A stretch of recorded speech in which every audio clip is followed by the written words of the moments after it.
Welcome to Sweet Life Beat Life. We hope this video helps.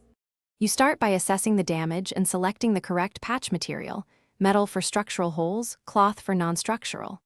Once done, clean with degreaser and sand to 80-120 grit until rust is gone. Make your patch 10-20% larger than the hole, then position and secure it, tack weld for metal, or use high-strength adhesive for panels. Make sure seams are tight and gaps minimized. This prevents excessive filler and sets you up for a thin, long-lasting finish. Now you focus on filling and smoothing. You apply a thin layer of body filler, pressing firmly and feathering the edges to minimize thickness. Use a flexible spreader for a uniform coat.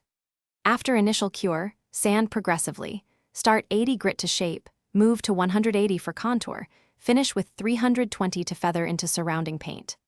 Once smooth, wipe all dust away and apply an epoxy or etch primer to seal the repair. Let it cure fully so the paint bonds correctly.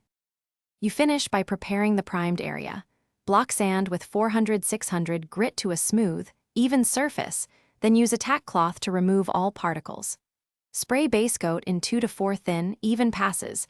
Maintain wet overlap and 10-15 minute flash time between coats to avoid orange peel. Follow with 2 to 3 clear coats for depth and protection. If you see runs or poor adhesion, stop, sand the defect, clean, and reapply primer in that spot before repeating paint steps. Thanks for watching. Consider subscribing if we helped you.